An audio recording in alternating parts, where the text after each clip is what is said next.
Hi, welcome to my YouTube channel. ಎಲ್ಲರೂ ಹೇಗಿದ್ದೀರಾ?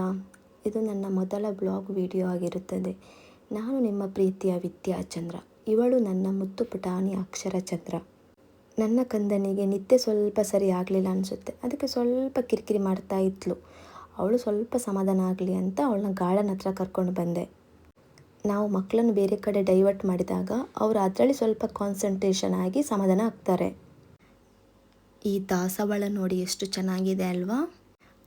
ಅದನ್ನು ಅವಳು ಪುಟಾಣಿ ಕೊಟ್ಟೆ.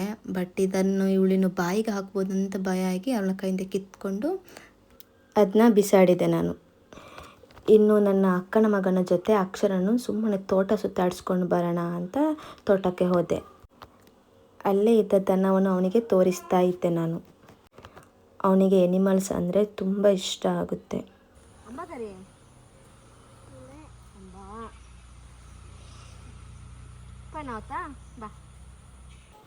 ಈಗ ಊರಲ್ಲಿ ತುಂಬ ಸೆಕೆ ಅಲ್ವಾ, ಹಾಗೆ ತೋಟದ ಮಧ್ಯೆ ಹೋಗುವಾಗ ಸ್ವಲ್ಪ ರಿಲ್ಯಾಕ್ಸ್ ಫೀಲ್ ಆಗುತ್ತದೆ.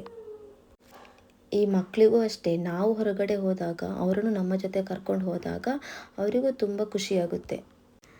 ಹಾಗೆ ಅವನಿಗೆ ತೋಟ ತೋರಿಸ್ತಾ ಇದ್ದೆ.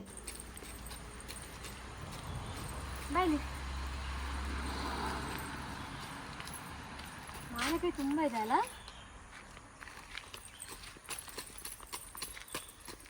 ಬನ್ನಿ ಬೇಗ.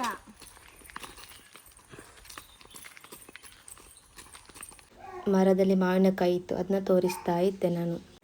ನೋಡಿ ಮಾವಿನಕಾಯಿ ಹೇಗಿದೆ ಅಂತ. ಆ ಮಾವಿನಕಾಯಿಗೆ ಉಪ್ಪು ಖಾರ ಹಾಕಿ ತಿಂದರೆ ಎಷ್ಟು ರುಚಿಯಾಗಿರುತ್ತೆ ಗೊತ್ತಾ? ತಿನ್ನಬೇಕು ಅಂತ ತುಂಬ ಆಸೆ ಆಗ್ತಿತ್ತು. ಬಟ್ ಅದು ಕೈಗೆ ಸಿಗ್ತಿರ್ಲಿಲ್ಲ, ತುಂಬ ಎತ್ತರಕ್ಕಿತ್ತು.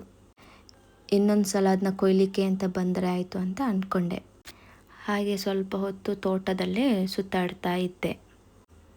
ಮಸ್ಕಿಟೋ ಕಚ್ಚಲಿಕ್ಕೆ ಸ್ಟಾರ್ಟ್ ಆಯಿತು. ನಮಗೆ ಕಚ್ಚುವಾಗ ತುಂಬ ನೋವಾಗುತ್ತೆ, ಇನ್ನು ಮಕ್ಕಳಿಗೆ ಕಚ್ಚುವಾಗ ಕಷ್ಟ ಆಗ್ಬೋದು ಅಂತ ಹೇಳಿ ಅವ್ರನ್ನ ರಿಟರ್ನ್ ಮನೆಗೆ ಕರ್ಕೊಂಡು ಹೋಗೋಣ ಅಂತ ಹೊರಟೆ. ಮಕ್ಕಳನ್ನು ತೋಟದಲ್ಲಿ ಕರ್ಕೊಂಡು ಹೋಗುವಾಗ ತುಂಬ ಜಾಗ್ರತೆಯಾಗಿರಬೇಕು. ಈ ಕಂಗು ಗುಂಡಿಯೆಲ್ಲ ಇರುತ್ತಲ್ಲ, ಅದಕ್ಕೆಲ್ಲ ಕಾಳು ಹಾಕಿದರೆ ಅವ್ರು ಅದರಲ್ಲೇ ಬಿದ್ದು ಬಿಡ್ತಾರೆ. ಸೊ ನೋಡ್ಕೊಂಡು ಕರ್ಕೊಂಡು ಹೋಗಬೇಕು. ಹಾಗೆ ರಿಟರ್ನ್ ಮನೆಗೆ ಹೋಗುವಾಗ ಗೊತ್ತಾಯಿತು ಅಮ್ಮ ಅಲ್ಲಿ ಕೋಕೋ ಕೊಯ್ತಾ ಇದ್ದಾರೆ ಅಂತ. ಹಾಗೆ ಸೀದಾ ಅಲ್ಲಿಗೆ ಹೋದೆ. ಈ ಕೋಕೋನ 3-4 ದಿನಕ್ಕೆ ಕೊಯ್ತಾ ಇರಬೇಕು. ಅದು ಆಗಾಗ ಹಣ್ಣಾಗುತ್ತೆ, ಎಲ್ಲ ಒಟ್ಟಿಗೆ ಹಣ್ಣಾಗೋದಿಲ್ಲ. ಅದನ್ನ ನೋಡ್ಕೊಂಡು ಕೊಯ್ಬೇಕಾಗುತ್ತೆ.